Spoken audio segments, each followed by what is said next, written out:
Good morning and welcome to Rising. We have a stupendous show for you today. Thank you. Switching up for that one, Lindsay. I was caught off guard. I actually am trying to bring the spring and the summer back, as you can see, those with are these colorful, some pretty colors. non-fall colors. Does it clash with the, or maybe, I know maybe it goes with the red? I could go like right inside the flowers. plant right there. I could be parked up. I think you blend in with the. There we go. Yeah. Coming up on Rising, a Trump-appointed judge has blocked his move to deploy out-of-state National Guard to Oregon, and Newsom is celebrating the win.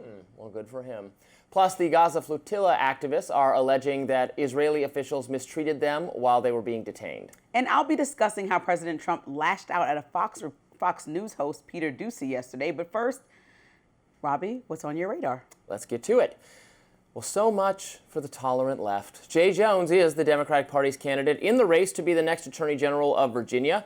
He's a former Virginia state assemblyman, and during his time in the state legislature, he expressed some horrifying and violent thoughts about a colleague and also about children. This news broke over the weekend as screenshots of text messages that he sent back in 2022 were leaked to the media. Jones said particularly nasty things about Todd Gilbert, who was at that time the Republican Speaker of the House of Delegates. Jones said if Gilbert was in a room with Hitler and Pol Pot, Gilbert would, quote, get 2 bullets to the head. He also expressed support for the idea of Gilbert's kids dying because, quote, only when people feel pain personally do they move on policy.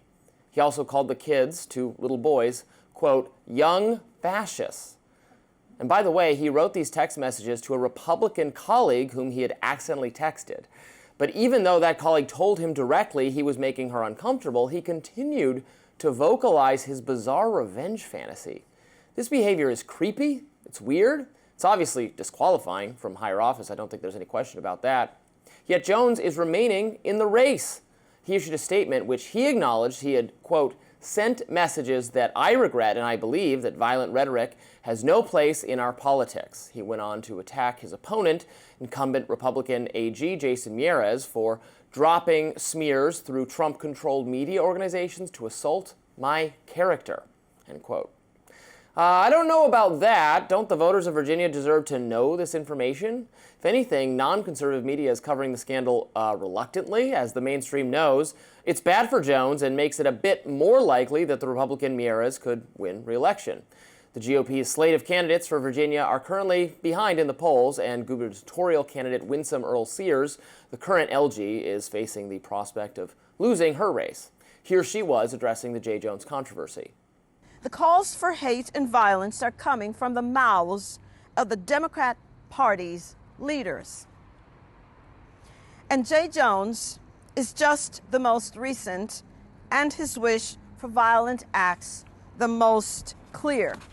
So if you can't solve a problem, you can't name it, but I will. And here and now, the leadership of the Democrat Party has become consumed with hate. Meanwhile, CNN covered the story in the following manner. Headline, Virginia's Democratic nominee for Attorney General facing pressure over resurfaced text messages. What was in the text messages, guys? Put it in the headline. He fantasized about children dying. But Abigail Spanberger, who is running against Earle-Sears in the governor race, has refused to call on Jones to pull out of the race.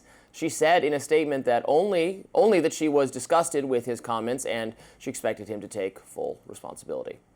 I think we should demand a bit more from those who advocate violence in response to political disagreement and think the upside of dead kids is that someone you don't like will feel emotional pain. This is ghoulish stuff. And Lindsay, our president, Donald Trump, weighed in on this as well.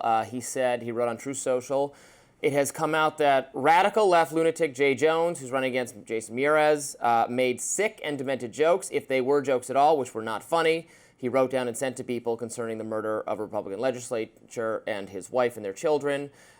Jay Jones should drop out of the race immediately. Now, I actually agree with you and President Trump. I think Jay Jones should drop out of the race. The part that I don't agree with is the cherry-picked decision on when somebody is speaking out of turn about violence and when they should continue to run for office. So, first of all, there were headlines. You pointed the CBS News headline out, but Politico Politico had a really great headline that said violent, inflammatory text messages. There were other mainstream that called it abhorrent. So I don't want to paint the broad picture like nobody acknowledged how bad his messages were. But Trump, when Pelosi's husband was attacked violently with a hammer, you'll remember that Trump went on Truth Social and said, or actually in a campaign speech, he took the time to say, how is Nancy Pelosi's husband doing, and laughed. Anybody know? And so why would that be acceptable as somebody that you want in office? Or when he went on to say she's building a wall at our border, and even though she has a wall around our house, which obviously doesn't do a very good job, and laughed about that, mocking and making light of a very serious situation. I mean, at a campaign event in Glendale, Arizona last year, he said of Liz Cheney, she's a radical war hawk. Let's put her with a rifle standing there with 9 barrels shooting at her, okay? So, I mean, these are the same type of things that I would never want anybody in office saying. And I agree with you. Jay Jones should step aside. But he's saying let's put Liz Cheney in a precarious situation where she would die. And you can't really make an excuse for it. If somebody is saying that and also saying that they want other people to be hurt that are in politics, we can't just point out one person. Paul Pelosi, when I fully agree with you. I agree with you completely. I think how many Republican leaders reacted to that. And he wasn't the only one with Paul Pelosi. No, he wasn't. It was shameful how that was really bad. The reaction from many Republicans. I criticized it at the time. I think I did a radar on it saying, this was bad, guys. He was seriously assaulted by a crazy person. You're making fun of it. Unacceptable.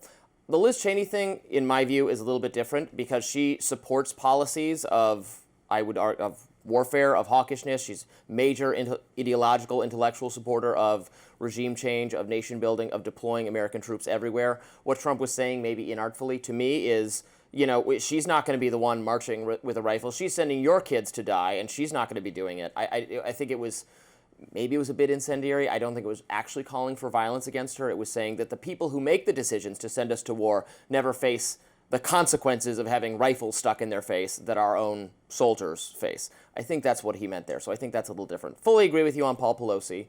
And the media coverage is all over the place. I saw some that's been better, some that's been worse. Some media coverage was described. I was trying to just find it now. I saw it yesterday. Charles C.W. Cook of National Review called attention to it. Whatever outlet was saying that he was musing about. So they used the word musing over and over again. That's not what he's doing.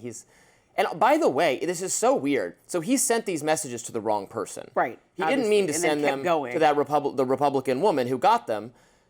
And then he kept going. Yes, then he kept going. If you had accidentally started sending kind of creepy, certainly overheated, at best overheated language to the wrong person, I think he would shut up after that. Or unsend and quickly. She was, unsend quickly. And she was like, this is kind of making me uncomfortable. And he just kept going there. But I have a limited... It makes him seem weird, frankly. And I have a limited tolerance for people who talk about violence to other people and people who talk about children. So I can say blanket statement across the board that, when those things happen, I never think it's funny. And people should lose... as the American people, we vote you in, then you should not be... I would not be a person that's voting for you to be in that position because that makes me uncomfortable. In the dark, in your text messages, you're not a great person. And so we talk about social media a lot. Right. People can hide behind, an avatar, but when I'm messaging you and somebody leaks it, it's not about an attack against you. It's the fact that you still said that. You still took the time out to do that. And so that to me is a character flaw and not somebody that I want leading me forward. But I also think there has been many instances of President Trump with similar jargon that I really am uncomfortable with, which is what makes me always point to you and ask you, is this the type of presidential leadership that you want? And a lot of times people sweep it under the rug as a joke, but most times I don't think that it's funny. I don't think this is funny either, and he should drop out, but I doubt that's going to happen. A federal judge struck down Trump's effort to send the National Guard to Portland. We'll talk about that next.